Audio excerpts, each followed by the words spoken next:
¿Cuál es la importancia del concepto de soberanía en los cambios constitucionales, políticos y en la acción del Estado en Ecuador? Bueno, ese es otro tema importante. Nosotros hemos llegado a la conclusión de que uno de los problemas mayores en el ámbito de la propuesta neoliberal fue la pérdida masiva de soberanía de nuestros países. Hay algunos términos que fueron excluidos sistemáticamente en la época neoliberal. Pensemos en planificación. Planificación pasó a ser una mala palabra, casi desapareció el término y la práctica de la planificación. Igual sucedió con soberanía. La soberanía fue sustituida por la necesidad del pragmatismo. Había que volcarse al mercado mundial, había que ser realistas e integrarse en el ámbito de las relaciones internacionales. No había para qué rescatar aquella figura obsoleta, decían, que era la soberanía. Por el contrario, nosotros ponemos en primer lugar a la soberanía, pero le ponemos en plural, porque creemos que hay que hablar de varias soberanías, ¿verdad? Una soberanía importante, por ejemplo, la soberanía energética. Ecuador tiene capacidad de autoabastecerse con recursos energéticos y no lo hace. Lo establecimos en la Constitución como una norma fundamental. Pero hay una soberanía anterior, que es la soberanía alimentaria. Para nosotros esto, sobre todo luego de la grave crisis de alimentos, de los precios de los alimentos que se vivió hace poco tiempo a nivel mundial y que al parecer este rato podría suavizarse un poco por efectos de la crisis financiera internacional, nos obliga a buscar respuestas para autoabastecernos, y Ecuador puede hacerlo. Ecuador es un país que tiene una gran capacidad ecológica de la naturaleza que le permite tener todo tipo de productos alimenticios, y eso tiene que ser adecuadamente aprovechado. Luego hablamos también de la soberanía económica y planteamos una serie de elementos, empezando por eliminar aquellas trabas que se establecieron en la época neoliberal, como fue la llamada autonomía del Banco Central del Ecuador, que era un mecanismo a través del cual los monetaristas, los fondos monetaristas en general, lo que querían era mantener aislado al margen el manejo monetario, como que se pudiera tener una política económica con un manejo monetario orientado hacia el consenso de Washington y una política económica en general alternativa. Para nosotros se acabó eso. Estamos recuperando soberanía en el ámbito de la política económica. Y hablamos también de soberanía regional, porque la soberanía nacional ecuatoriana tiene que ser pensada en función de la soberanía que surja de un verdadero proceso de integración latinoamericano. Y ese es el gran reto que tenemos los pueblos de América Latina en este momento.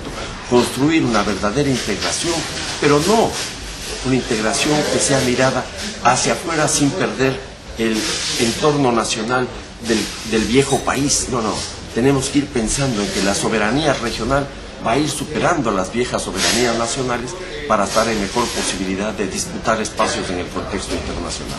¿En qué medida se puede decir que el fortalecimiento y el papel en alguna medida protagónico del Estado implicó no solo en esta dirección, pero una democratización del Estado? Porque no se trata sencillamente de fortalecer el Estado, sino hay que haber una vía democrática de fortalecimiento del Estado. ¿En qué medida eso ocurre en Ecuador? Bueno, con la nueva Constitución nosotros estamos estableciendo una serie de mecanismos que van en la dirección de lo que dije hace un instante: la necesidad de ciudadanizar el Estado. Hay que incorporar elementos de control desde la ciudadanía al Estado. Hay elementos de control que surgen desde el propio ámbito legislativo.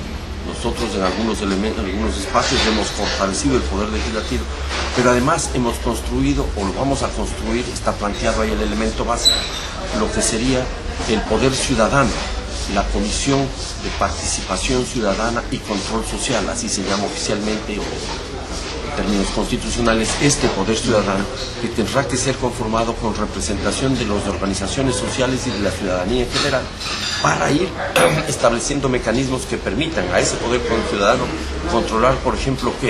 El poder electoral, el Consejo Nacional Electoral y el Tribunal Contencioso Electoral, que permitan, por ejemplo, nombrar la superintendencia, que permitan, por ejemplo, nombrar el defensor del pueblo y el defensor de la naturaleza, que permitan ir constituyendo un Estado con una creciente participación de la ciudadanía.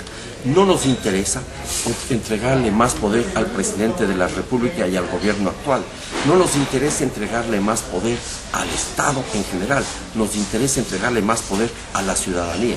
Por eso, en Ecuador se ha establecido un sistema sui generis.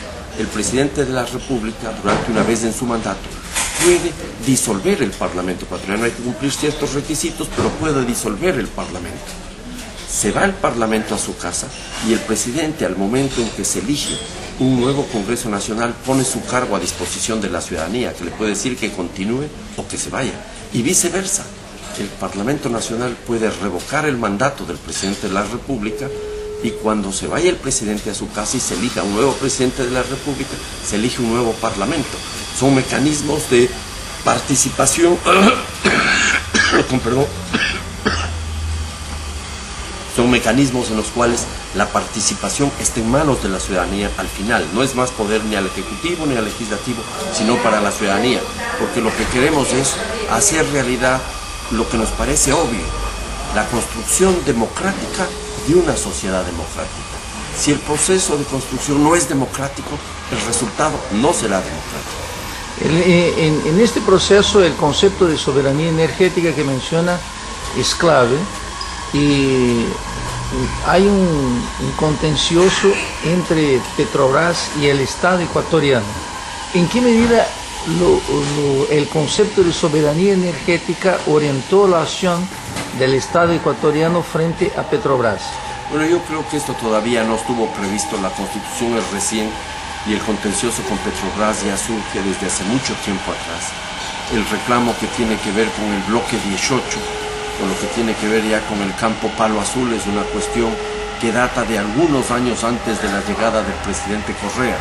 Es un tema que se venía ventilando y efectivamente cuando yo fui el ministro de Energía y Minas, el primer ministro de Energía y Minas del gobierno del presidente Correa, y el último, porque luego de eso se dividió el ministerio y desapareció el ministerio que yo había liderado, ese tema fue tratado y conformé yo una comisión especial de investigación que recomendó la reversión del campo 18 que estaba en manos de Petrobras al Estado ecuatoriano por haber incumplido anteriormente una serie de aspectos vinculados a la ley, al manejo legal. Hay mucho que se podría discutir. Esto no necesariamente se inspira entonces en una visión de soberanía energética.